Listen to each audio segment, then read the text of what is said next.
Assalamualaikum warahmatullahi wabarakatuh.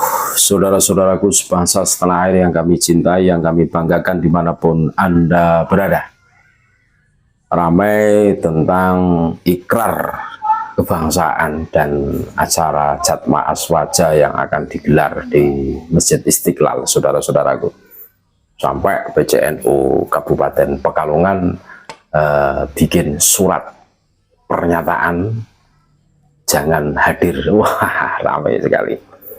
Nah, memang penting ini. Berarti polemik nasab ini banyak menyadarkan saudara-saudaraku semua, terkhusus warga NU, bahwa Jatma Aswaja itu bukan banumnya NU. Kalau pengamal Thorikoh ya, ikhwan Thorikoh yang ada di NU itu seharusnya ikut gabung di Jatman, bukan Jatma Aswaja. Jelas. Jadi menjaga marwah NU di tengah distorsi sejarah. Jangan tergelincir oleh romantisme palsu sejarah. Pada Sabtu 10 Agustus 2025 mendatang ya, Masjid Istiqlal Jakarta akan menjadi panggung sebuah acara ya, yang acara besar yang bertajuk Ikrar Kebangsaan. Wah, yang digagas oleh organisasi baru bernama Jatma Aswaja.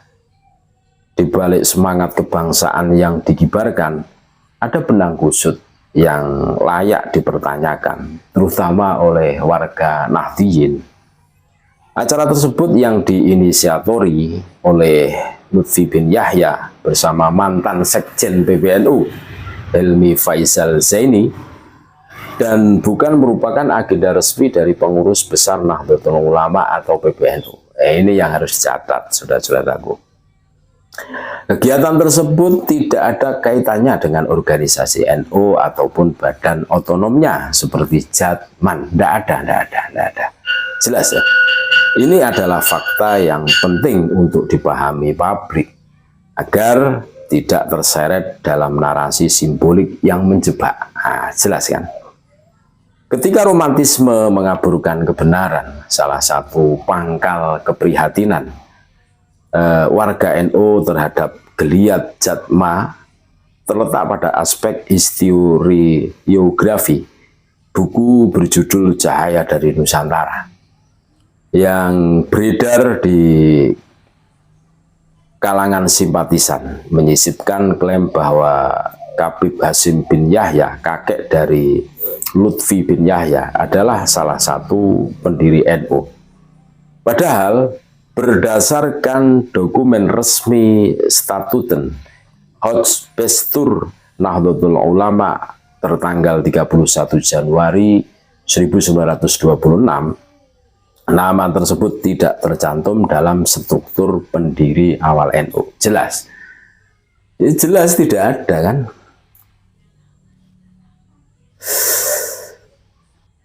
Menambahkan tokoh ke dalam narasi sejarah tanpa dasar valid bukan sekedar kesalahan teknis. Itu adalah bentuk pembelokan identitas yang bisa mengikis integritas institusi. Sejarah bukan panggung fiksi, dan penulisan sejarah tidak boleh ditunggangi romantisme keturunan atau karisma individual. Tidak boleh. Bahaya klaim tak terverifikasi. Klaim sejarah memerlukan penopang kuat, dokumen primer, kesaksian sezaman, dan konsensus akademik. Mengandalkan tradisi lisan atau klaim personal tanpa verifikasi hanyalah langkah spekulatif yang berpotensi mengacaukan peta intelektual umat. Sejarawan seperti Profesor Anhar Gonggong dan Dr. Taufik Abdullah mengingatkan kita bahwa sejarah adalah fondasi identitas, ya kan, bangsa. Ketika narasi sejarah dibelokkan, generasi mendatang akan tumbuh dengan identitas yang rapuh dan semu. Apa jadinya jika kebanggaan itu dibangun di atas mitos? Bisa dibayangkan kan? Generasi muda kita yang akan datang, pewaris kita yang kelak akan menggantikan kita, itu akan rapuh udah terumbang-ambing. Tasawuf bukan jalur politik. Lebih menyakitkan lagi bagi sebagian pengamal thariqah adalah munculnya organisasi baru yang mengatasnamakan thariqah, tapi melenggang tanpa restu dan roh persatuan dari tubuh Jatman. Organisasi resmi dan sah di bawah NU yang telah mewadai ribuan salik sejak 1979. Sebagai jalan ruhani, thariqah tidak pernah membutuhkan sorotan panggung apalagi manuver organisasi tandingan. Munculnya Jatma Aswaja justru mengancam keheningan spiritual yang selama ini dijaga para mursyid dengan penuh hormat dan kesabaran. Apa motif dibalik pendirian Jatma Aswaja? Mengapa harus didirikan di luar struktur NU? Padahal pendirinya pernah menjabat sebagai Rois Am Jatman sendiri. Jika jawaban jujurnya adalah ambisi politik atau retakan relasi, maka umat berhak untuk bersikap kritis, saudara-saudaraku semua. Seruan kritis untuk warga NU, menjaga marwah, menyelamatkan sanad. Kita tidak sedang memperdebatkan semangat kebangsaan, apalagi menafikan jasa sebagian tokoh-tokoh karismatik, termasuk dari kalangan kabaib yang turut serta dalam merawat wajah Islam yang ramah di Nusantara. Namun kita patut waspada ketika sejarah mulai direkonstruksi demi kepentingan identitas kelompok tertentu dan jalur spiritual dijadikan instrumen pencitraan politik.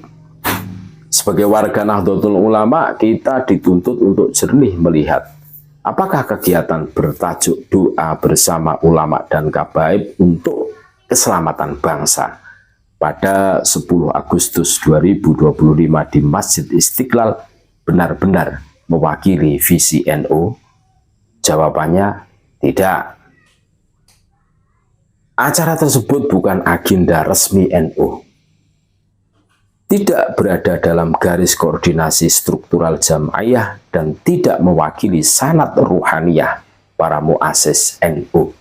Justru keterlibatan pihak-pihak tertentu yang mengklaim monopoli atas spiritualitas Islam Indonesia dapat mencederai keutuhan sanad keilmuan dan ruhaniyah yang telah dijaga rapi oleh para ulama NU selama lebih dari 1 abad. Karena itu kami menyerukan kepada seluruh warga NU agar tidak menghadiri acara tersebut. Ini bukan bentuk kebencian atau permusuhan, tetapi bentuk tanggung jawab dalam menjaga marwah organisasi, menjaga akidah dari pengaburan sejarah, dan menjaga sanad dari infiltrasi simbolik. Mari kita sadari, kesetiaan kita bukan pada simbol, bukan pada kelompok, tapi pada kebenaran, sanad, dan warisan para muassis NU. Keberpihakan kita adalah pada nilai, bukan sekedar acara. Keteguhan kita adalah menjaga NU tetap menjadi rumah besar Ahlus Sunnah wal Jamaah, bukan menjadi alat legitimasi untuk agenda-agenda yang tidak berpijak pada prinsip-prinsip keulamaan. Akhir kata, waspada dalam iman, kritis dalam cinta. Warga NU khususnya para pengamal thariqah harus lebih berhati-hati. Jangan sampai terhanyut dalam narasi baru yang dibangun bukan atas dasar musyawarah jamaah, melainkan keinginan pribadi. Jangan sampai sejarah yang dibangun oleh keringat dan air mata para ulama pesantren direduksi menjadi silsilah keluarga dan jaringan loyalis. Cinta pada ulama tidak berarti taklid buta. Justru karena cinta itulah kita harus menjaga warisan mereka dari distorsi. Karena cinta yang sejati tidak membutakan, ia justru menuntun kepada kebenaran. Wallahu a'lam. Assalamualaikum warahmatullahi wabarakatuh.